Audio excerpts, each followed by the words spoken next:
decided to take the Supreme Court of Appeal's decision in the Fidelity case on appeal to the Constitutional Court, because the police don't like being told what's not what they're not allowed to do. So they were told by the Supreme Court, they were told by the North Gauteng High Court that the Fidelity specifically was entitled to reapply for new licenses for their expired firearms without the firearms being destroyed. They didn't like that, so they took it to the Supreme Court of Appeal. The Supreme Court of Appeal agreed with the original decision, denied the appeal. So because the police have got all of our money to fight us with, and that's the way Stalingrad litigation works, they're fighting us win and they decided to take it to the Constitutional Court in the hope that the Constitutional Court would overturn the previous two lower court decisions. So that's seeing the light of day on the 18th of November. Now we're not litigants in the case, so we're not the plaintiffs and we're not the defendants, but we've been asked to come in to give another perspective, because as amicus, am I correct? As amicus curiae. So the purpose of amicus curiae is to bring new arguments and new facts to court in order to aid the court to reach a decision. So the original papers for this action were offer a date from, I think, 2016. So they're way outdated. They can't take, and you can't introduce new stuff in an appeal. So all of the stuff that's in there is outdated. The police make bizarre claims that they have the administrative capacity. They've provided sufficient amnesties for people to do what they needed to do. So it's our job to come in and say, well, the police are telling porcupines in the first place. The two amnesties that we've had in the last several years have been abject failures. The police still haven't dealt with the firearms that were handed in the first amnesty. So the chances of them being able to deal with just less than 1,000 firearms from one company is just not possible. So what the police are hoping is that the courts the Constitutional Court will disagree with the two lower courts and say, well, no, Fidelity may not apply for new licenses on those firearms, and therefore the firearms will have to be surrendered for destruction. Why are they pressing for this? It was an administrative fault from Fidelity's side. Why are they pressing so hard to have this done? I don't get their thinking. I doubt whether there's any actual thinking that takes place with the SAPS. They seem to react it's almost like a jellyfish. You poke a jellyfish with your finger and it has an instinctive reaction. The SAPS are much like a jellyfish. They don't really have a strategy or I don't believe that they're being malicious. Destructive?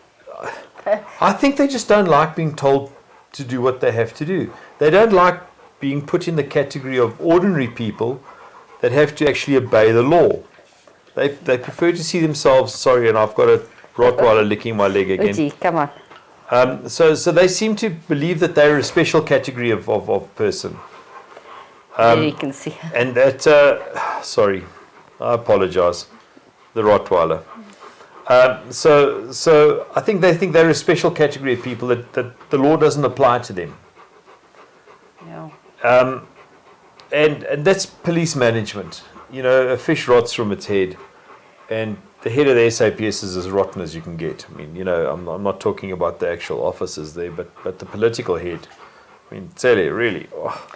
So, talking about something that just happened at 12 o'clock today that we were not planning to talk about. Yeah. There is a webinar coming up on the 11th and 11th and 12th. I'm not 100% sure.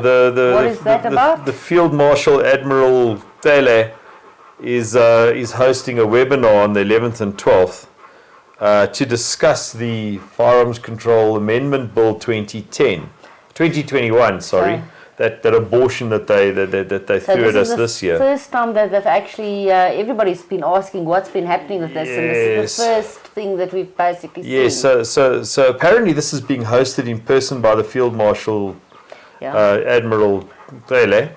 I know that. Sorry, I'm calling him jokingly Field Marshal Admiral because he's got just as much claim to the ranks of Field Marshal and Admiral as he ever had to the rank of General. Because the man has never served a day in uniform in his life. And if it was a uniform, it was probably a prison uniform. No. I know that GOSA is going to go with a full delegation of 3 people that you're allowed. Correct. We've actually also we alerted the Secretary of Police who's organising this webinar to the fact that although they've invited Richard Mantopoulos twice, but they haven't invited anybody from the GBV side and the women's empowerment side. So Omoholo's being invited now? We've asked them to invite to GBV Monitor specifically, and we've asked them to invite Girls on Fire. Yeah. These are all important things which just, they slipped their minds, There was some obscure people that's been invited. Obscure people. GOSA, who sits on more than 96,000 members, only got the invite at 12:10 today, whereas other people have been talking about it for a while already. But so they invited other parties who are almost non-existent. Absolutely. To give input, to present papers. No, I actually saw one party. I'm not going to mention names. They did quiet when it comes to GOSA. Perhaps because they know exactly what we're going to say. Absolutely. Because we've made absolutely no secret about how we feel. So we'll see what happens. We definitely, as GOSA Girls on Fire, is going to be there, and GOSA is going to be there, and we'll see what happens. And we hope that I have spoken to her, and hopefully GBV Monitor will be there in her own right. Yeah. Anyway, we'll try to represent you guys as best as possible. Yeah. We'll try to tape the webinar, although it's unclear. They've said the 11th and 12th of November. And it starts at 9 o'clock. And then it's just open. I hope to God this is not going to be 2 full day sessions because. But we don't know. Because they have probably leave open the 2 days. Probably have to, hey. So there we are.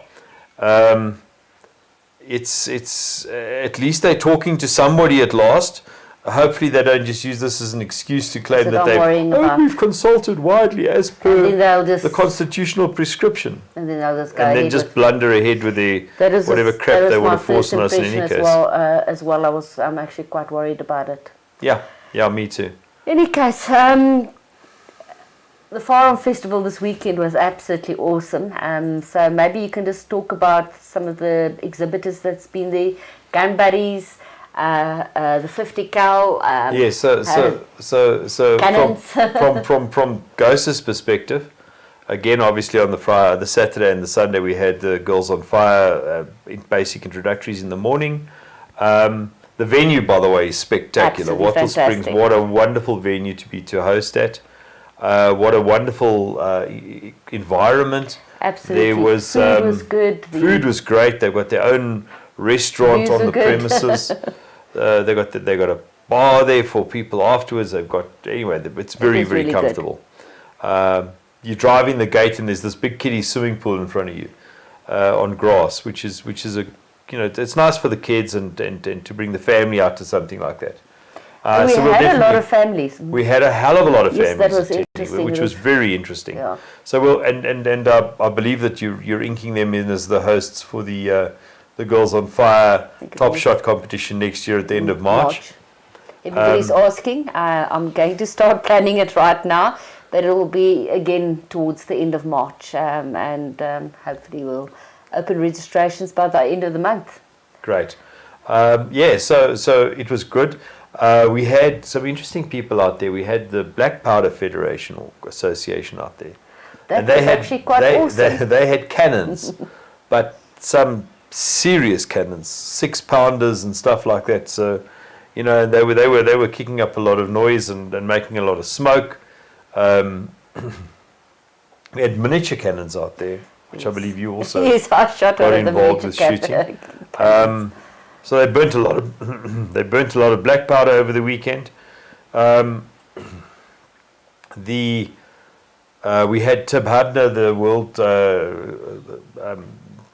clay Fetus, target yeah, compact fetus. fetus clay target.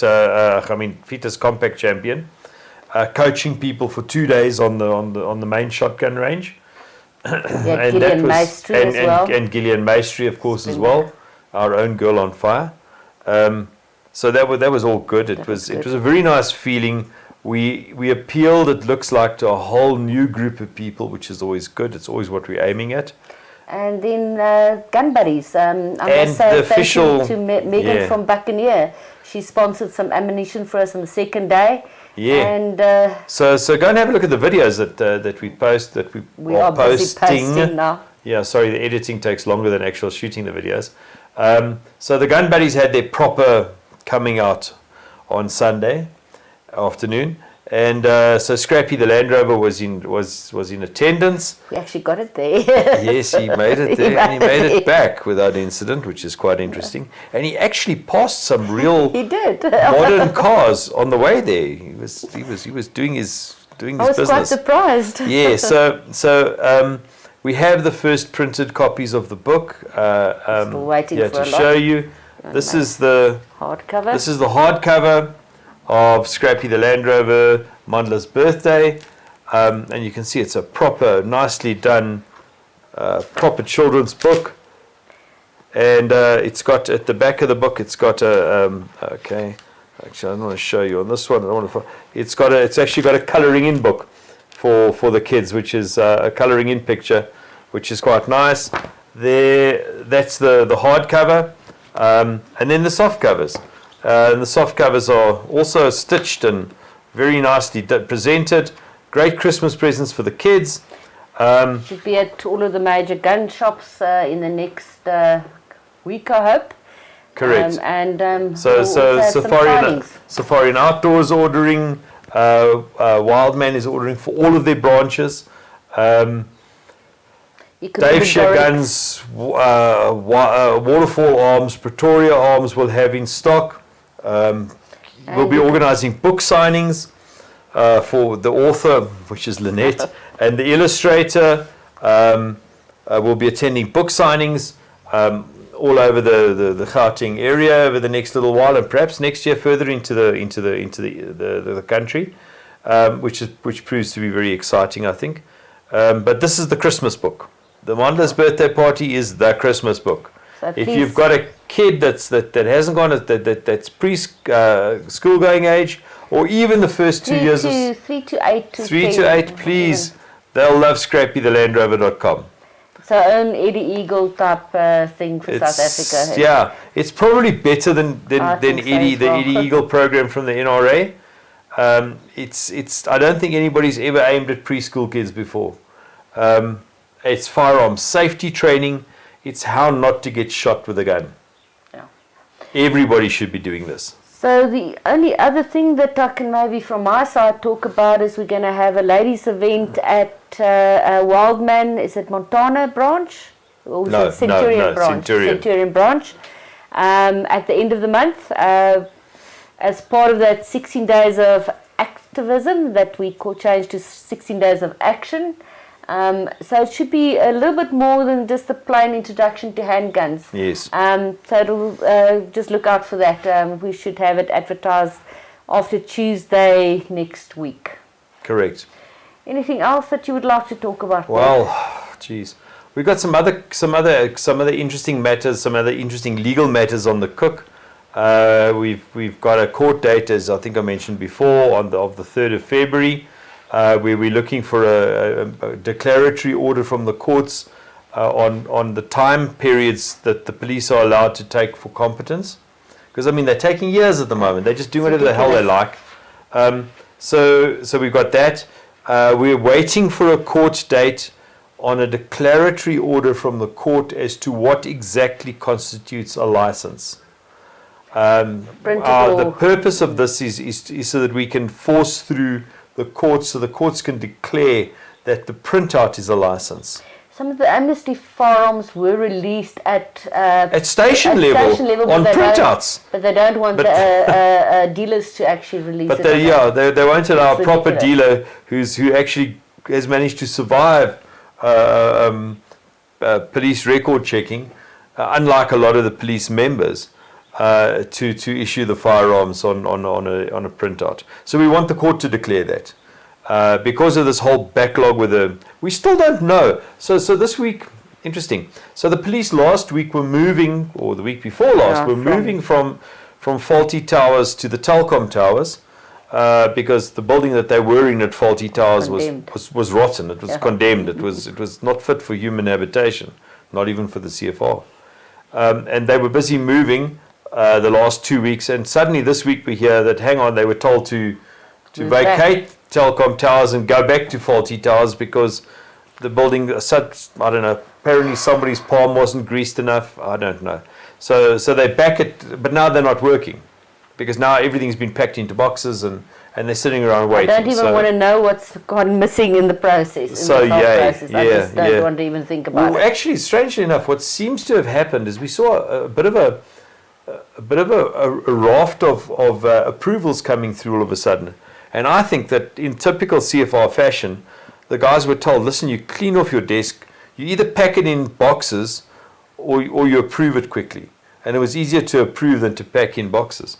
You know, the level of respect that I have for the people of the CFR couldn't be lower. It really couldn't. You know, they've done everything they can to try to obstruct the process of licensing in this country for decades. Yeah, it's getting slower and slower. And they never held it accountable. It is just one thing that's really irritating for me is we used to be able to hand in somebody's competency and the application for a firearm license. When I started in this business, they could do it at the same time. Now suddenly, no, that's not possible. You first got to hand in we'll first take 2 years to consider your competency, and then you can apply for your fire. It's ridiculous. Yeah. That's silly. So any case, anything else, Paul? That's it? Guys, I think that's about it. Look out for the ladies event in Pretoria. Is it Centurion? I always get Centurion at the end of the Centurion. month. We will have something out next week. Hopefully I'll start planning the Ladies Stop Shot event for next year. I think we are going to do it at Wattle Springs because we can do the evening function there as well. As I said, the food is excellent. It's sort of in between Joburg and Pretoria, closer to Pretoria. It's just outside. If you go past the airport towards Pomona in Kempton Park, it's just a little bit beyond Pomona, on the way to Bronkhorstspruit. Yeah. Lovely. Very nice venue. What a nice venue. Go and support them there. They support us. Yeah. Great. Thanks, Paul. Thank you very much. Have a good weekend for all of our viewers. Cheers.